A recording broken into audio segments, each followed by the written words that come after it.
欢迎收听由喜马拉雅和奇迹文学联合出品的多人谍战有声剧《风声鹤唳》，作者君不见，听有声选骆驼。第2集。短短的交谈足以印证叶廷凯的猜想，老人远比自己预计的难以对付。原本指望陈思源能够在审讯之中占据上风，但是现在看来，老人自始至终都掌握着主动权。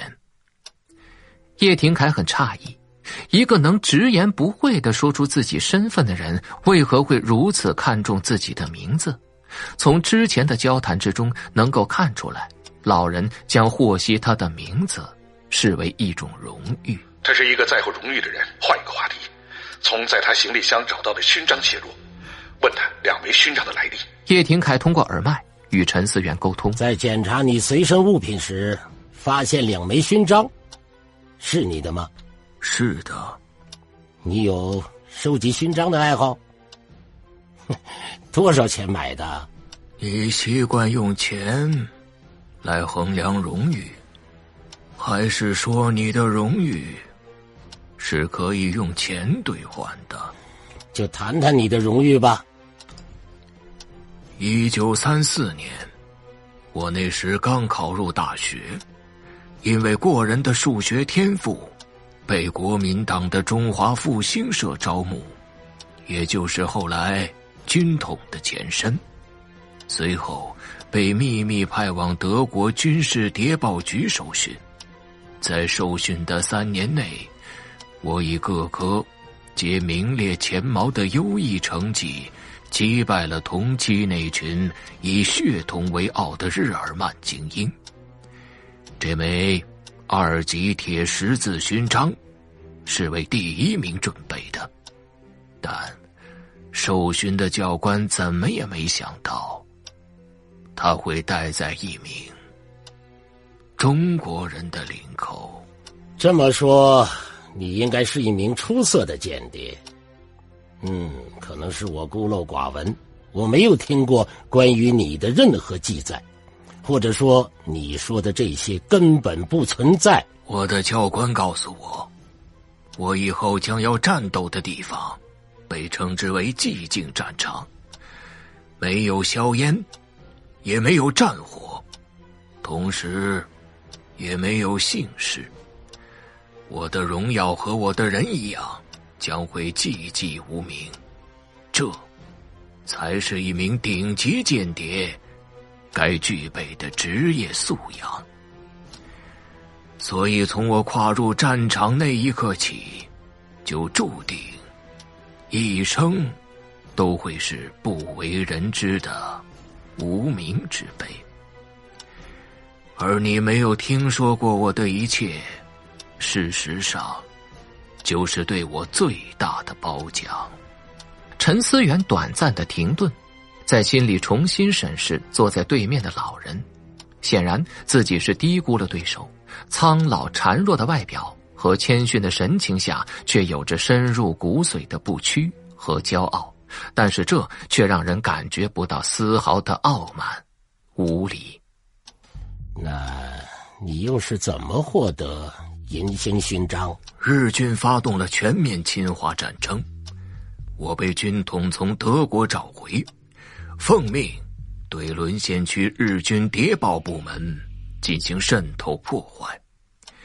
1938年，我成功渗透进日军在上海的特高课。在整个抗日战争阶段，我截获并送出日军作战计划和政治动向的大量具有重大价值的情报，而这其中就包括日本海军秘密调动命令。我根据后续获悉的气象数据，分析出日军准备偷袭珍珠港。你截获过偷袭珍珠港的情报？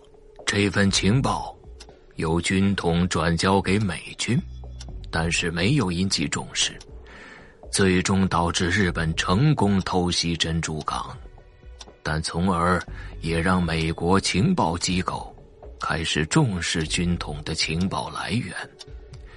我传送的那些情报，在很大程度上协助了美军在太平洋进行精准打击。抗战胜利之后，我被美军授予了十字勋章。陈思源一时哑然，同样震惊的还有外边旁听着的叶廷凯。他下意识地看了一眼神经监控设备，老人的每一项生理指标依旧是一条没有波澜的直线，这足以证明老人所说的每一句话都是实话。叶廷凯再次凝视老人，如果他不是一个极其善造编造谎言的间谍，那么如今坐在审讯室中的将会是一位令人肃然起敬的传奇。叶廷凯一时间也无法分段，因为第8局的所有同事正在严阵以待，通过老人交谈之中透露出的线索，从不同的渠道全力的核实身份，但是迄今为止没有得到任何关于老人的丁点记载。他像一个根本不存在的幽灵。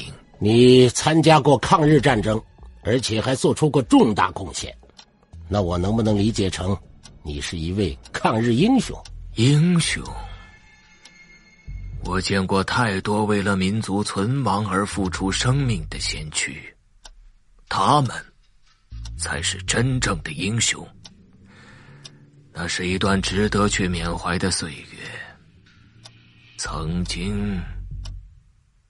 经我们可以放下各自的信仰和摒弃不同的政见，面对外敌入侵，我们是生死与共的战友。曾经？对，曾经。从意识形态上区分，我是被你们视为恶魔的敌人。如果重回当年，哪怕有半分机会，你们的人也会毫不犹豫地把子弹射入我的胸膛。而事实上，距离我心脏最近的2处枪伤，就是你们留下的。你所说的这些，有人能证明吗？没有。你的讲述的确很精彩，但至今为止没有任何进展，在我看来空泛虚假。我有理由相信你在编造根本不存在的事情，至少你没有可以说服我的东西。当然，我承认你有过人的心理素质，不是每个人都能做得像你这样信口开河。不如我们节约彼此的时间，你能不能直截了当告诉我你来这里的目的和意图？我此次的任务是取回 CSS-4 核心参数情报。台湾军情局没有其他可以派遣的特工了吗？当然有，只不过 CSS-4 情报太过重要，重要到不容有丝毫差池。越是重要的任务，就越该由最优秀的间谍来完成，而军情局找不出比我更适合的人选。老人的面容落在陈思源的眼中，变成了嚣张的挑衅。在反间谍战线上工作这么多年，这还是第一次见到如此张扬的对手。军情局有几斤几两，我心里清楚。军情局干些小偷小摸的勾当还在行，可想要窃取东风5号弹道导弹的情报，未免是痴人说梦。核心参数属于绝密，绝对没有泄露的可能。国安局也没有接到任何关于导弹资料泄露的情报。你刚才说是来取回，你们都没有窃取，又如何取回？你不知道的事情，不代表没有发生。CSS 最有价值的情报在于变轨参数，一旦获取之后，拦截方便可根据变轨数据进行精确拦截。如果你们知道了情报外泄，会及时调整和更改参数，那样会导致窃取的情报一文不值。这次任务的关键不在于如何取回情报，而是在不被你们察觉的情况之下窃取参数。老人的笃定突然让叶廷凯感到了一丝后怕。如果老人所说的一切都是真的，那么这将是一场灾难性的泄密事件，所造成的后果让叶廷凯不敢去设想。